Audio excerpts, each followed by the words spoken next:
Hello everybody! Welcome to another Sunday Funday! Yes! Megan is here again to give some opinions on stuff because thankfully we saw the movie together and also with my brother as well, who unfortunately again cannot appear in these videos. And of course we saw Baby Driver. Quick little thing I wanted to tell y'all. I don't know if there's going to be a Despicable Me 3 review. There might be. I might go see it by myself because I know Megan has not seen any of the other Despicable Me movies. Nope. And I have seen them. I haven't seen Minions, so I don't know if I need to see that first. But if not, it's on Netflix. I can watch it tonight. But I might not see it, not because I don't want to see it. More you just may not have time. Yeah, because I need to put my truck into the shop, and I just don't know if I'll have the time to be able to go see it between now and when I need to go back to work on Wednesday. We'll see what happens.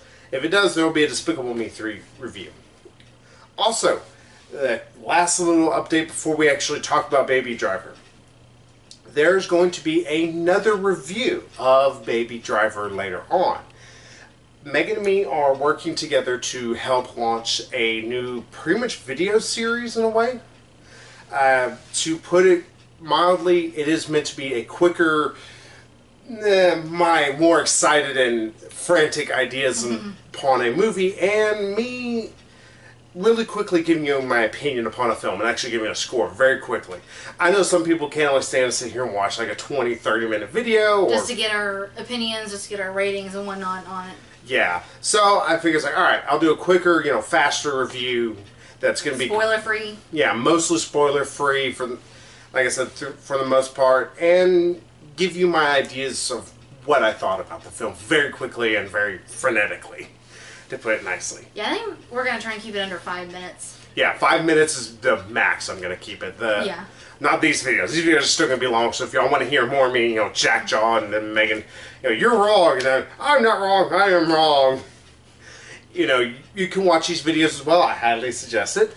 But I'm going to put out shorter videos for y'all, especially since, as you've seen, I've done some fail videos. And I actually enjoy compiling those together. That's usually pretty fun. So, now that we've talked about everything but the movie, what did you think about Baby Driver? The new Edgar Wright film. Whoever the hell that is. He is the guy who helped to write and direct the Hot Fuzz, Shaun of the Dead, Our World's End, Scott Pilgrim vs. the World. He was originally going to direct Ant-Man. That's the reason why a lot of people are like, ooh, Edgar Wright directing Ant-Man? That seems fun. Yeah, but at that point I see it being a bit goofier than it ended up being. Yeah. Which it had the perfect tone, I think. Yeah. Sir, it's Ant-Man. Yeah, I was it was serious, but it was goofy. It was it had the perfect combination of both. Yeah. Especially with Paul Rudd. Now that we've talked about every movie in the world. Yes. But my thoughts on Baby Driver. Which, as you're wanting to know. It was good. I'm not entirely sure what I was expecting, but it surprised me. It was actually better than I thought it was going to be. I was saying, okay, this is probably going to be meh. But no, I actually enjoyed it.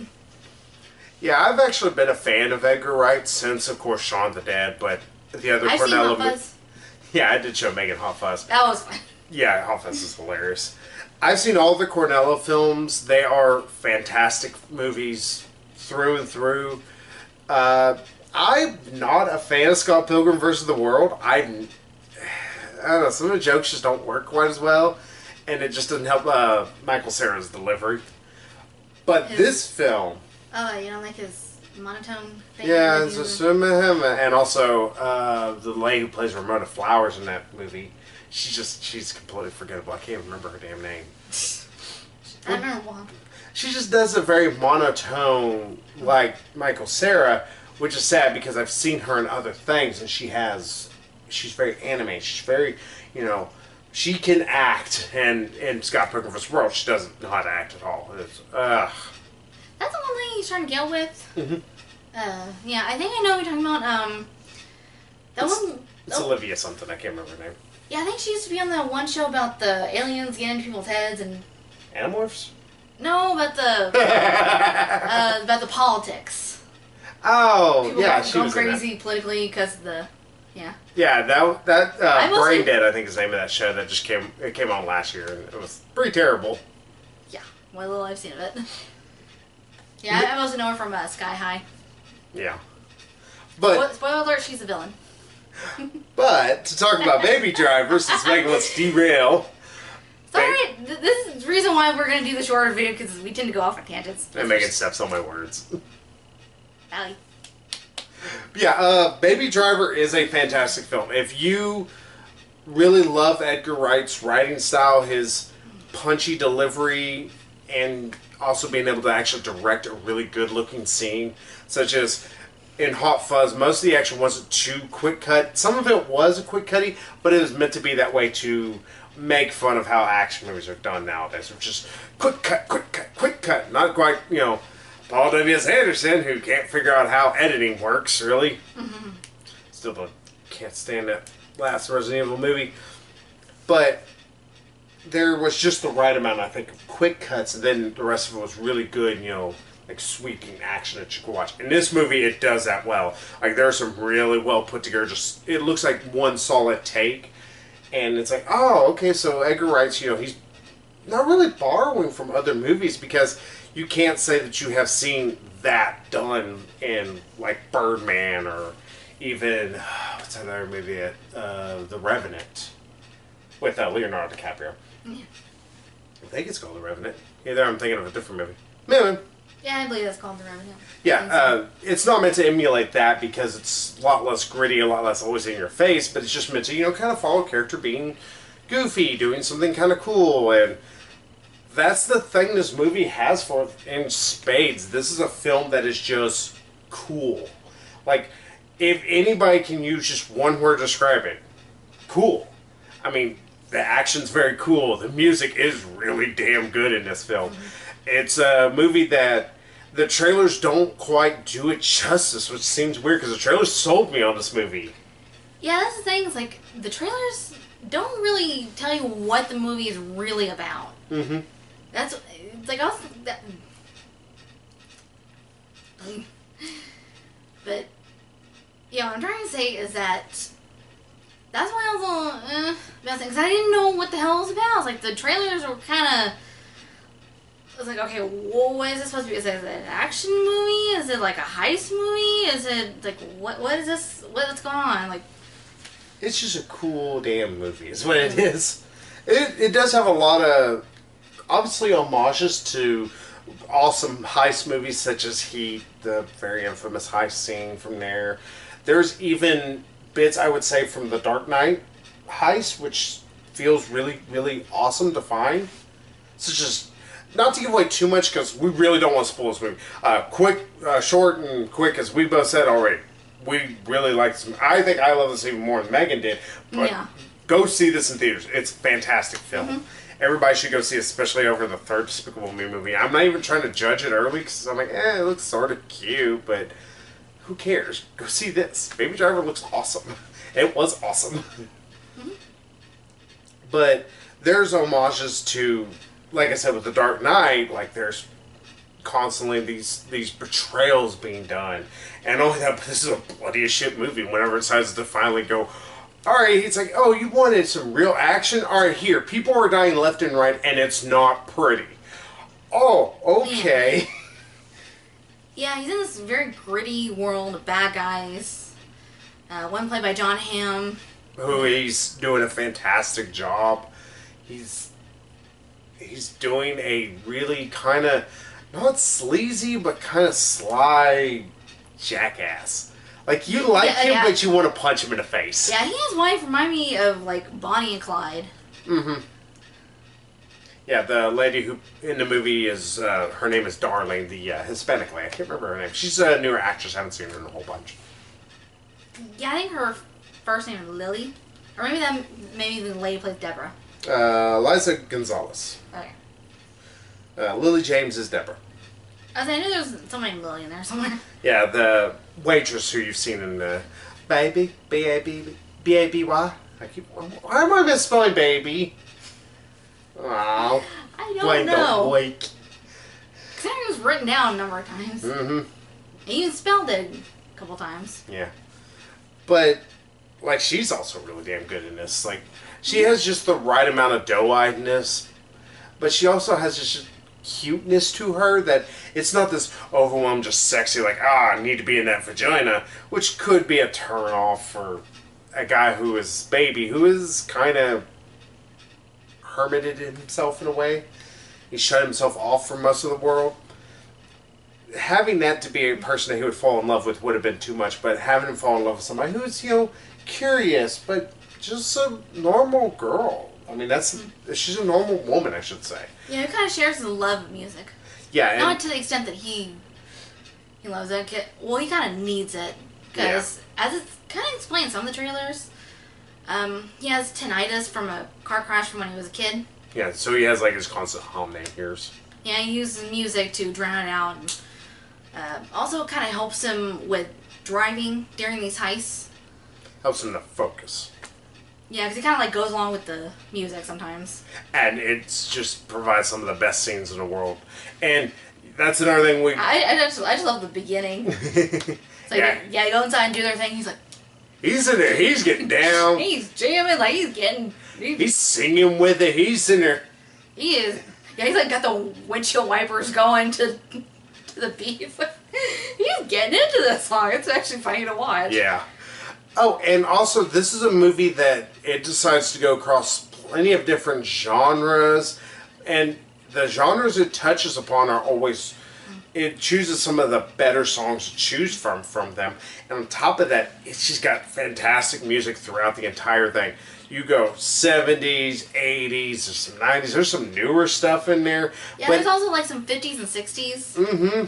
And it all feels like it works. It all works with the action sequences, which was awesome to see. And not like Megan even said, Deborah, she speaks about her love of music and all that, and her and baby kind of talk. And it could have easily veered into Quentin Tarantino level of self-gratification of music and all that. Because Quentin Tarantino, if you've ever watched... He loves to talk. Loves to have his characters just talk. Talk about films, and obviously it's like, here's how much I love films and know about them and everything.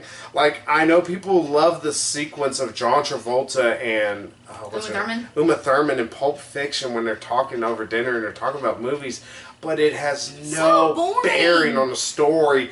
It detracts it has no bearing on from anything, really. It's like, it's just so boring. It's like sitting there just, just talking and it's like you're just watching them. It's like, do something. Yeah, you begin to say in Pulp Fiction, you're like, why do I care about their supposed dearth of knowledge they have about films? What does it matter? What does this add to the story? All it is technically character bits, but like Uma Thurman never comes up again. Yeah, they're trying to normalize the fact that he's going out with his boss's wife and kind of developing a thing for her. Mm-hmm. He gets taken care of easily. So I mean, spoiler for a over 20-year-old movie. Mm-hmm. Yeah, we recently saw on Netflix. Yeah. Separately. But here, when they're talking about music, like, one, it helps that it's in a medium that can not only just let you hear it, but you can show it to people. Yeah. So because of that, you actually do feel this music. You kind of get the grooves with it. You get one of those, like, you feel yourself doing one of these constantly with the music. Even if it's not even a song you particularly love. It's like, it's just groovy. Yeah, like, I'm not a big fan of, like, rap and hip-hop. At least, I mean, like, I kind of like some older stuff from 80s and 90s. But... Well, that was the golden era. Yeah, like maybe it's like some early 2000s when we were back in high school. Mm-hmm. But it's like there were a couple of hip hop songs, I was like I just kind of jammed to a little bit, just being goofy. Yeah, it's got, like I said, it's got fantastic music. John Hamm, he's just the perfect kind of little actor with what he does. John Barathol, they make a big deal to show him in the trailer. He's kind of in the movie that long. One scene. No, yeah. 2 scenes. He's barely in the movie. It's kind of weird. But he is good when he does stuff because John Barathol's awesome. Yeah. He's like, alright, I'm going to go start up a war with the Kingpin. Jamie Foxx is fantastic in this movie and reminds me, oh yeah, this is why he got an Oscar. Because he is so much fun. The lady who plays Darling, Liza Gonzalez, I believe is her name. Again, I don't know what she's been in. She's pretty good in what she's supposed to do. The guy who plays Baby, he's just the right amount of almost seemingly autistic, but it's a guy who's, like I said, he's shuttered from the world. He's shut himself away from everything, so he's kind of doesn't really talk to anybody. Yeah, it's like a lot of lines that he spews come from, like, movies and TV shows that he's, like, kind of, like, flipping through at one point. Yeah, it shows he kind of, like, remembers different stuff. He messes with music a lot and in interesting ways. And I did carjacks with one lady at one point. That's one of the dial. Just trying to find the right tune. Even leads like, he got the cops chasing after him. He's like, stopping to change the music, change the radio. Yeah, it's just really good. And also, we have to touch upon one of the main actors there, Kevin Spacey, who this performance could have easily been somebody said, oh no, he's just funny. No, he's so cold and calculated. It just works so well, and he's a slimy butthole that you really love. Like I wouldn't even call him an asshole. He's just kind of a butthole. Well, Kevin Spacey for you. Yeah, it's like the reason why he's so enjoyable to watch in House of Cards. I've actually been watching House of Cards now. I know I'm behind. It's on season 5. I'm just on 2. But he's not a good guy at all in House of Cards, but you cannot turn your head away from him. So, yeah, I love the action, love the music, love the actors, loved everything here about this film. I wanted to sit there and try and talk any negative, and the movie's a little slow maybe here and there, but to me it's never slowed down. There's stuff I've been wanting to say. It's like, yeah, I'm stepping on Megan's toes. I'm so sorry. Back when we were talking about Deborah, it's like what I was wanting to say is like, yeah, she does seem very like naive and innocent almost, but at the same time, it's like when he comes into the diner with some of his not really buddies, his teammates, pretty much co-workers in all essence. Yeah, it's like she kind of realized like, okay, something is up, and these are not good guys, and he's acting like he doesn't know me for a reason. She may not know what that reason is, but she's like, okay, there's something's up. It could have easily went to the territory of going, hey, why did you do that to me? How dare you? I hate you. Yeah, I was like, I seriously expected her, not just to get offended that he was ignoring her. It's like, okay, well, what's up? Just be so naive as like, okay, well, what's going on? And like, well, what have you gotten mixed up in? But she didn't even bother questioning him. She's like, all right, he can't talk to me about this and everything. Yeah, she realized like, okay, this is some dangerous shit he's gotten himself in, but overall, he's a good guy. Yeah. Not just like trying not to spoil the ending, but it's like she's even telling people like he has a good heart. Yeah. And she even says like he does bad things, but it's not because he's a bad guy. He doesn't know any better. Better is my word. Better. Yeah, there's a lot of, like I said, there's a lot of fantastic things that we can just keep saying praise and praise and praise. And I was like, he almost does come across autistic, like he said. And like there are some scenes where he's just like absolutely brilliant. It's like, oh my god, it's almost like in The Accountant, some brilliancy. Like, yeah, I recently exposed Megan to the awesomeness of The Accountant. Yeah, like the very next day I wanted to watch it again. It's like, that's a good movie. It's like, Ben Affleck gives a damn good performance. It's like, shit. It's so sweet how he is with, what was his name? I can't remember her name from the movie, but it's Dane? It's some of the D. I'll say Anna or Ann? Anna Kendrick is the name of the actress. And it's, Will you do that? I will. It is gonna bug me. Yeah, I'm gonna say, now Megan's gonna say, alright, I gotta look it up. But yeah, Baby, you find out his real name towards the end. Baby, he's rather brilliant. Like, there's one scene at the beginning where the cops are onto them after the first heist, and he kind of evades them in a way that's actually rather brilliant. Pretty much, pretty much playing the shell game. The watch. Where's here? Where's here? Where's it? There. Yeah, pretty much makes them chase like this other car, this other red car. It's like, okay, that's fucking brilliant. It's like, well, like makes them chase the other car while they get away. It's like, okay, that's fucking brilliant. It's like that just. Mm-hmm. Oh, her name's Dana. Dana, yeah. Yeah. So, I want to sit here and try and talk about negative. And I'm not trying to be that guy, but like I said, the biggest negative is like maybe the movie slows down a little here or there, but it's never like when it decides to talk more about Deborah and Baby's relationship, them budding relationship in a way. It may be some people like, get back to heisting and stuff. It's okay because it doesn't really spend too much time on it. It's just enough to feel like they're actually, trying to fall in love with each other, but never enough to where it's like, oh my god, can we just get back to the story? This feels like we just stopped. Yeah, one of my few complaints, like, they are in love, like, almost do or die towards the end. But, it's like, it's sweet, and they are sweet together.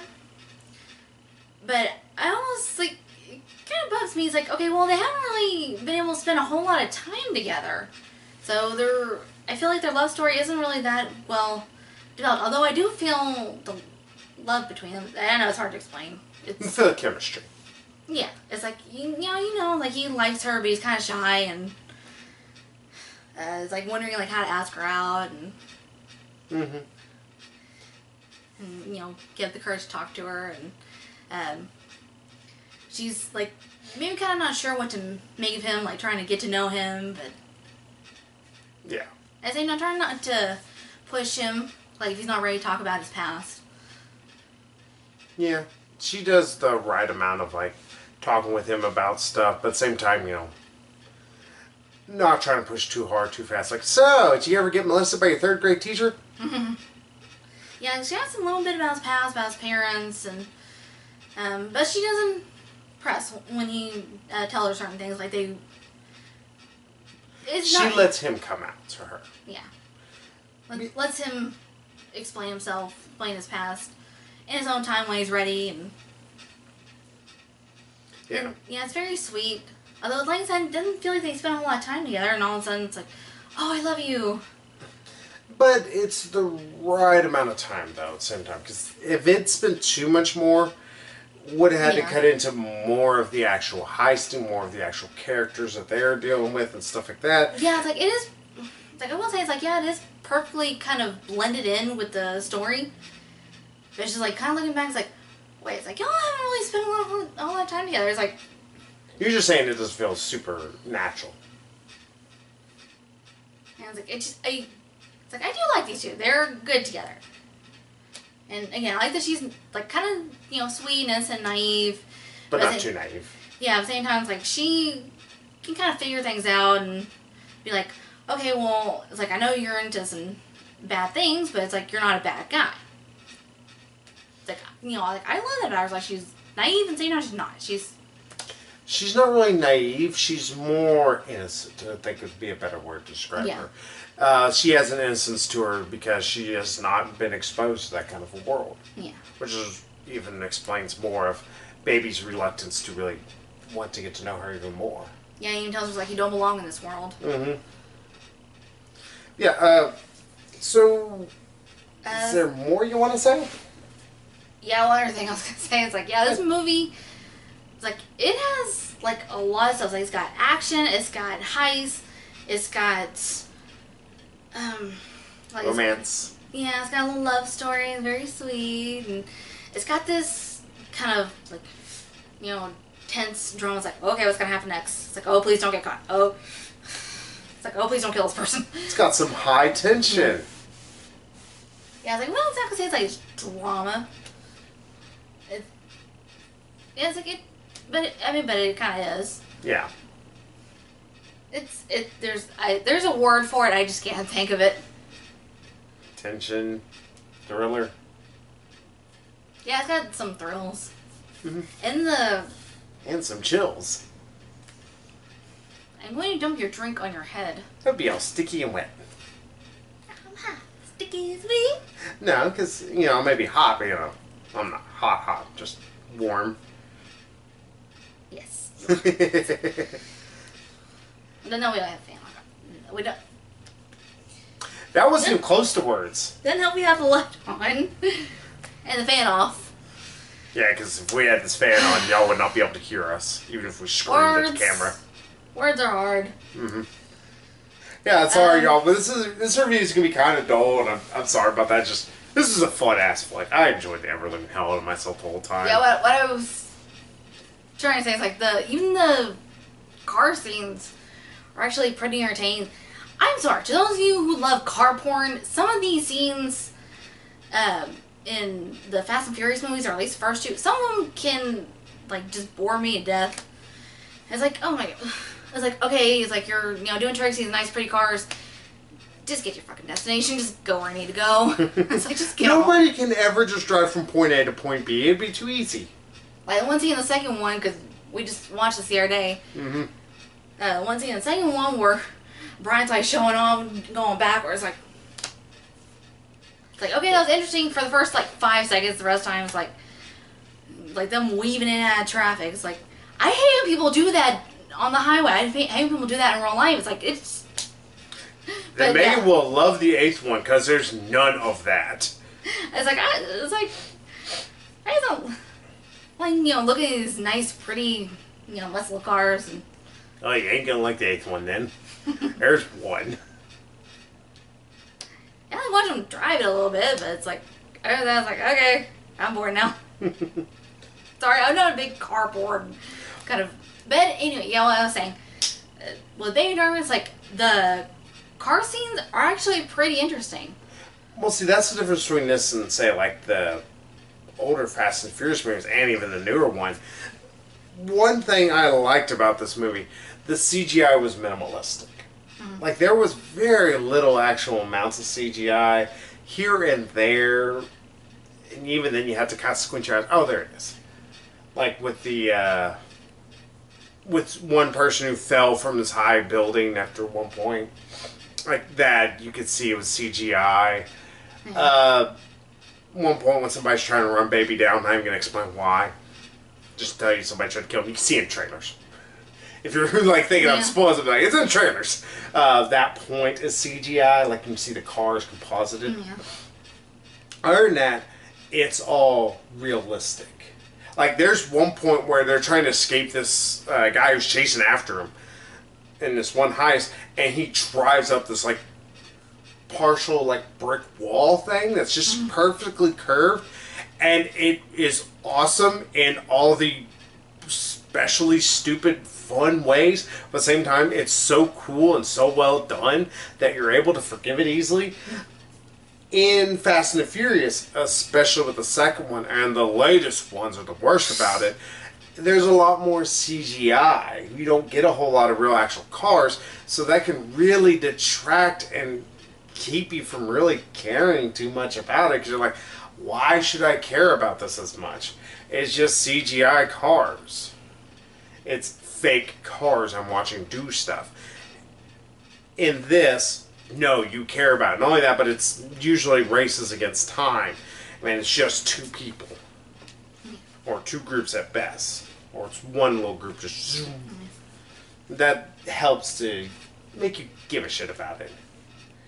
Also, it's spaced out enough. Like, there's certain bits. Like, I would say there's 3, maybe 4 main chases throughout the entire film. And they're all incredibly well done. They're spaced out just far enough in terms of camera view. There's not a ton of quick edits. And there's a reason for them.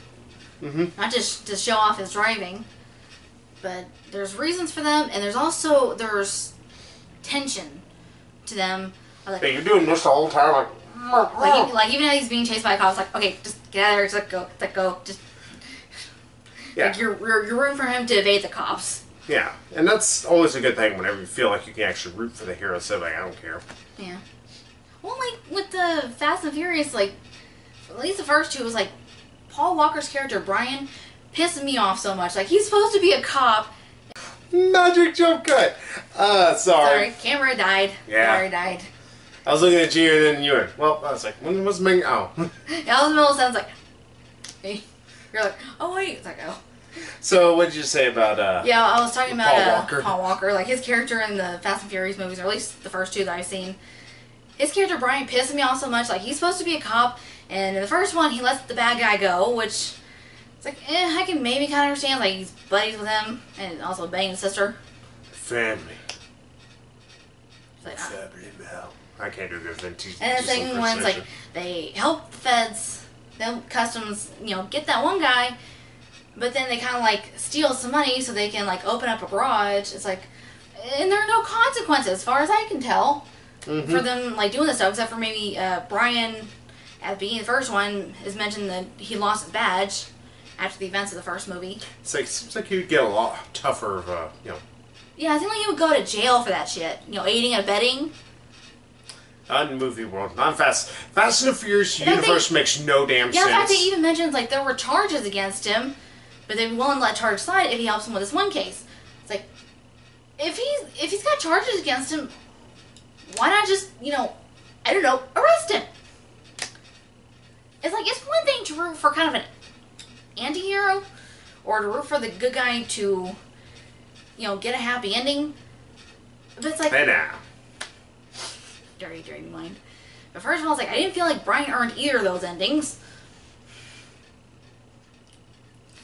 And second You of all, deserve that tree ending, damn it. so wrong. I had to get with it. You left it open for me. I didn't leave it open. Like, you just busted down the door, babe. You just busted down the door, dude. Can't help it. Just what I do. But yeah, Consequences. yeah, like there are no consequences. Like, they're supposed to be the good guys. Like, they're not supposed to be doing this, corrupt stuff. Like, they're not supposed to be doing the bad guy stuff. And we're rooting for them. It's like, no, that's not how it works. Sorry, but it doesn't. And it's like, at least with Baby Driver's like, yeah, he's doing bad things, but and it's not really because he's forced to. I will even admit that. But he's a good guy. Like, he tries not to hurt people. Mm-hmm. Like, in fact, a couple times he even saves some people, including a little baby at one point. And it's like, he's like, I was saying, Deborah said that he had good heart. It's like, yes, he does. Mm-hmm. It's like, he's doing this. He really doesn't know any better. Yeah, and he was just trying to pay off a debt to Kevin Spacey. Yeah, which you all know from the trailers. Like, yeah, you're surprising. Yeah, it's eventually kind of explained. Mm-hmm. And then Kevin Spacey kind of like pulls him back in after he pays off his debt forcibly. That's where I was going. Well, use some lube being that forceful. Damn it, words are hard. I'm stealing a drink. Did spit in that a little earlier, so. To give this a final score, because otherwise we're just going to sit here and heap praises upon this film the rest of the 9. Just going to fillet it the rest of the 9. Yeah. Sorry, eventually I don't need splooge in my mouth. So, what did you want to give this as a final score for Baby Driver? Which still sounds hilarious because I imagine a little baby just with its little hands on this steering wheel. So, what does Baby Driver get in your mind? I can give it an 8. An 8? 8. So what's your rating? What'd you think of it? Well, this movie, I've done more than filleted. Let's stick it up my ass even. So, it gets a 10. Sorry, I love the show, this movie. Maybe it's because I've loved so much of Edgar Wright, but still, I really didn't like Scott Pilgrim vs. the World. Mm-hmm. So, obviously, it's not just I'm willing to forgive him for a lot of things. This movie just hit all my perfect notes that I enjoy with a film. Great music, great acting, great action, great tension, great set piece moments, incredibly well put together camera work, everything. Good car footage. Yeah. It's like pretty cars, somewhat. It's not quite, like car porn, but it didn't need to be car porn. That's the one thing I like. Yeah. It's like it does. It's just like pretty driving. That's mostly what it is. Mm-hmm. It's meant to be pretty driving with some awesome tunes. Yeah, and got action, good music, good car scenes, good comedy. Mm-hmm. There's some pretty good little bits here and there. Everyone likes hats. Hey, I'd take that from you, sir. That guy was so funny. Mm-hmm. Oh. Yeah, 10. I love the show, this movie. I might be a little unbiased and y'all might be like, ah. But yeah, still, Megan gave this an 8 and she wasn't really particularly looking forward to this. Okay, well. I was like, I might be willing to raise it up to a 9. Oh, I forgot we still need to do one last thing because it's the end of the month, everybody. So we're going to talk about, real quick, Actually, it's the beginning of this month. Beginning of July. So, we're going to talk about the movies that are coming out. Oh, son of a bitch. Where is this? Okay, there it goes. Sorry, I don't like doing this too much, but can't help it. I can't find it. We're going to talk about the films that we're going to be seeing soon, so that way y'all can know what's coming up. I think you all know what we're going to be seeing next week. It's Spider-Man. We're going to go see Spider-Man. I'm really looking forward to it. I'm hoping it's going to be, nice and fun. Yeah. I'm not looking forward to the 14th. It's fucking Planet of the Apes. 17. Caesar filleting Oscar. I don't care. It's more for the Planet of the Apes. I don't give a shit. I don't really want to go. I haven't liked any of these films. And it's bad because I like the originals. I don't like these. It's also Wish Upon. Yeah, I might go see Wish Upon with one of my friends. Just because I know Megan doesn't much care for it. It's the other one. I'm kind of curious about it. I was like, if I miss it and like maybe later see it on Netflix or like over here on cable. Yeah, well, one of my friends, she's a huge horror fan. I might just take her to go see it. Like, hey, I'm going to go see Wish Upon. Yeah, sure, why not? I don't know, I'll see what happens. After that, oh yeah, that's the 14th, y'all. I didn't say it 8. Yeah, you did say the 14th. Yeah, July 21st, I can go ahead and tell y'all what's going to be happening then. We're going to go see Dunkirk. Megan's going to be talking with me about it. And then I'm going to go see Valerian by myself. Because Megan has to work on Mondays. I'd rather see Valerian than Dunkirk. That's the thing. Like, my brother wants to go see Dunkirk, and it's probably going to be the bigger movie, too. Valerian is a adaptation of a comic book that Luc Besson had to be told to tell it as an adaptation, because he originally was trying to say it was an original story, and it was not at all. It was a straight, almost adaptation of something. If not, I might see about like an interesting story, this sci-fi, different alien culture kind of. And it's like, it looks kind of interesting. But you gotta go see a World War II film. Especially by Christopher Nolan. It's probably going to be like 7 hours long. Oh my god, there's an intermission! 28th is going to be pretty easy because Charlie's going to blow his brains out on Monday. I'm going to go see the Emoji Movie by myself on Monday. It's going to be the Monday after July 28th. What about Atomic Blonde? And then we're going to go see Atomic Blonde. My brother, Megan, and also my mother's also went to go, so we're all going to go see it. She's a big James McAvoy fan. Yeah, she's a huge James McAvoy fan. I'm really looking forward to this movie. Atomic Blonde looks like so much fun. But then, I'm just going to... Yeah, it looks kind of fun. Then we're going to see a movie. July looks like it's actually going to be either really, really, really good stuff or some really terrible things I'm going to be watching as secondaries. Also, y'all, like I said, I'm going to still try and get some reviews up. There'll be secondary reviews that Megan won't be a part of just because of different How about this? How about we see Valerian on Saturday and you go see Dunkirk with your brother on Sunday? So I could go see a movie after I get off work. Oh, yeah. I forget because you didn't work yesterday. Yeah, I took off yesterday. I was like, oh, yeah. I was like... I don't know, we might figure something out. Kind of feel... Yeah, it just makes me feel we're back to the... Like, not working on Saturday thing. It's like... I would so like that, especially since I work days now. Working Tuesday through Friday would be simple. But yeah. So that's how this week's gonna go, y'all. Or month. So hey, I'm glad it ended on a really good note, because Baby Driver's awesome. Maybe you might see here in a couple days a Despicable Me 3 review. We'll just see how it all plays out. We'll mess with my vehicle and everything. Alright. So we'll see how y'all like that. And also the new review system or new review ways is going to be coming out. So we'll see y'all next week with Spider-Man, because we're both really looking forward to it. So we'll swing in next week. So bye-bye, everybody. Bye now.